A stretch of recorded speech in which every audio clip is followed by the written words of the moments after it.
আসসালামু আলাইকুম, সবাইকে ওয়েলকাম করছি রুমিস কিচেন অ্যান্ড রেসিপিতে।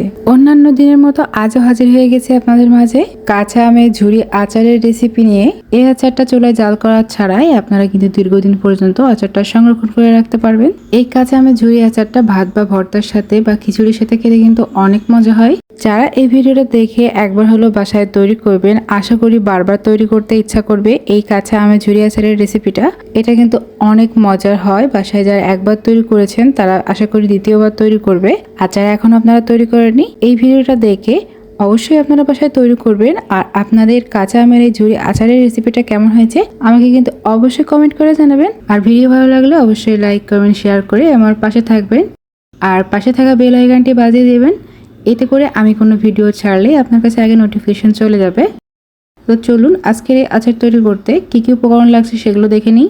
আজকের এই কাঁচা আমের ঝুরি আচার তৈরিতে আমার এখানে লাগছে কাঁচা আম।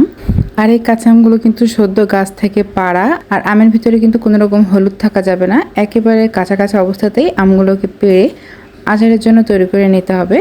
তো এই পর্যায়ে আম থেকে এখন আমের খোসাগুলো ছাড়িয়ে নেব। তো এই পর্যায়ে সবগুলো আম থেকে আমি খোসা ছাড়িয়ে নিয়েছি। আর এখন একটা গ্রেটার দিয়ে আমগুলোকে কুচি কুচি ঝুরি করে নেব।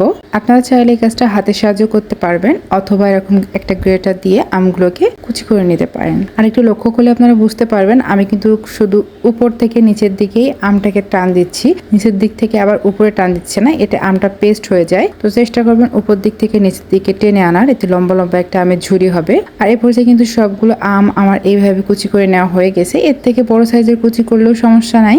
এখন আমগুলোকে একটু ম্যারিনেট করে রাখবো, যাতে আম থেকে আমের ভিতরে যে পানি পানি থাকে বা রসটা থাকে সেটা যাতে বেরিয়ে আসে। তো তার জন্য আমি এখানে দিয়ে দিচ্ছি হাফ টিস্পুন লবণ, হাফ টিস্পুন হলুদের গুঁড়া আর হাফ টিস্পুন মরিচের গুঁড়া দিয়ে এবারে সবকিছু ভালো করে এভাবে মিশিয়ে নিতে হবে। আপনারা চাইলে হাতে একটা গ্লাভস পরে হাতের সাহায্যেও কিন্তু সুন্দর করে মেখে নিতে পারেন। আর এই ক্ষেত্রে চেষ্টা করবেন আমে যাতে কোনো রকম আমের রস ছাড়া এক্সট্রা কোনো পানি এইখানে যোগ না হয়। এই পর্যায়ে সবকিছু ভালো করে আমের সাথে এভাবে মিশিয়ে নিতে হবে।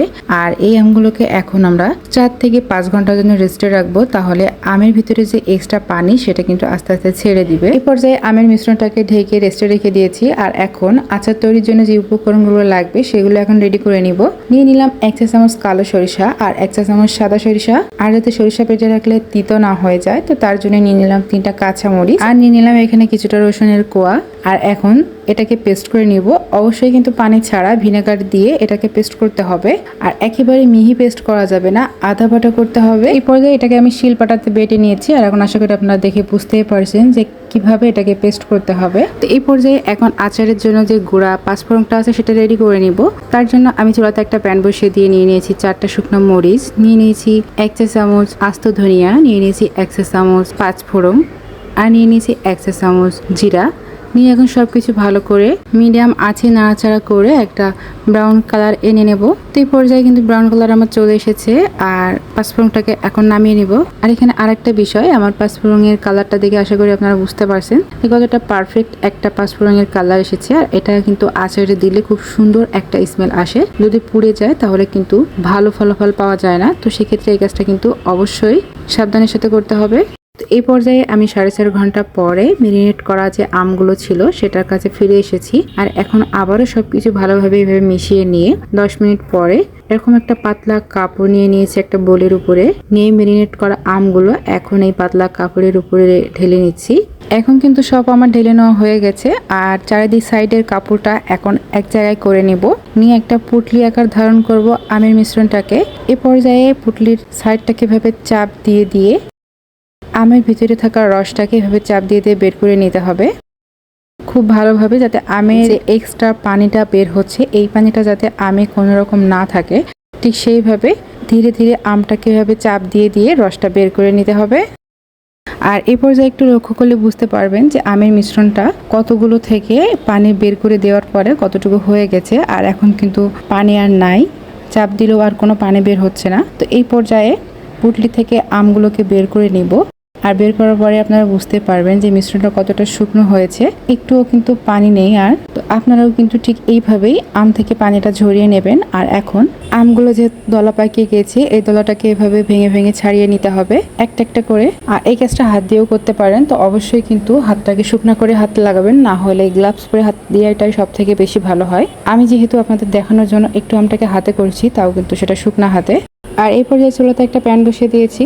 প্যানটা হালকা গরম হয়ে আসলে এখানে আমি অ্যাড করে দিলাম 1/3 কাপ সরিষার তেল। আর এর ভিতরে দিয়ে দিচ্ছি এখন প্রায় 2 টেবিল চামচের মতো থেতো করে নেওয়া রসুন, দিয়ে দিচ্ছি 3টা এলাচ আর 2 টুকরা দারুচিনি। আর তেলটা কিন্তু আমি হালকা গরম করেই কাজটা করছি, একেবারে কিন্তু সরিষার তেলের ঝাঁজটা বের করে দেওয়া যাবে না।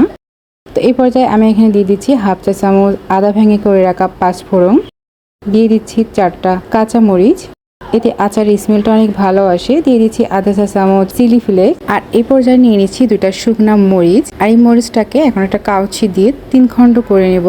এরকম মাঝখান থেকে কেটে কেটে দিচ্ছি, আপনারা চাইলে মাঝখান থেকে ভেঙেও দিতে পারেন। শুকনো মরিচটাকে এভাবে দিলে আচারের ভিতরে তেলের সাথে মিশে থাকবে আর একটা সুন্দর ঝাঁজ তৈরি হবে, এটা খেতে কিন্তু খুব ভালো লাগে। আর একটা শুকনো মরিচও আমি অ্যাড করে দিয়েছি। আর এখন 20 সেকেন্ডের মতো হালকা একটু নাড়াচাড়া করে চুলার জালটা অফ করে নিয়েছি। আর আমার মশলাগুলো কিন্তু একদম ভাজা ভাজা হবে না, কোনো গোল্ডেন ব্রাউন কালারও আসবে না, জাস্ট হালকা একটু গরম করে নিয়েছি।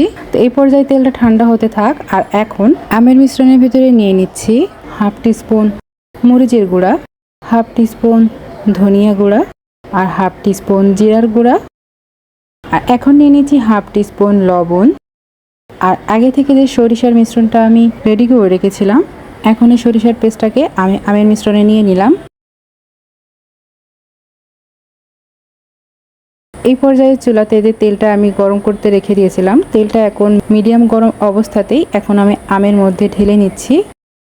আর এই কাজটা অবশ্যই আস্তে ধীরে করবেন, তাড়াহুড়ো করতে যাবেন না, কারণ মিশ্রণটা যত আস্তে ধীরে ভালো করে মিশিয়ে নেবেন ততই কিন্তু আচারটা ভালোভাবে ম্যারিনেট হবে আর ঠিকঠাকভাবে এর টেস্টটা কিন্তু আসবে। এখন আমি এখানে নিয়ে নিচ্ছি পনির 2 টেবিল চামচের মতো, 5 ফোড়নের গুঁড়া। আর আমি যে মেজারমেন্টটা এখানে অ্যাড করছি সেটা হচ্ছে 1/2 কেজি আমের সাথে আপনারা এই মেজারমেন্টটা অ্যাড করবেন। এখন দিয়ে দিচ্ছি 1 টেবিল টিস্পুন ভিনেগার। তো এই পর্যায়ে কিন্তু সব কিছু ভালো করে মিশিয়ে নিতে হবে। এই কাজটা খুব ভালো করে করতে হবে, মনোযোগ দিয়ে আস্তে ধীরে করবেন। আমি একটু স্পিড বাড়িয়ে নিয়েছিলাম তাই দূরত্ব মনে হচ্ছে। আর এই পর্যায়ে সেকেন্ড স্টেপে আমি এখন আবারও সরিষার তেল অ্যাড করছি, এটা কিন্তু নর্মাল সরিষার তেল। তো সব কিছু ভালো করে আবারও মিশিয়ে নেব।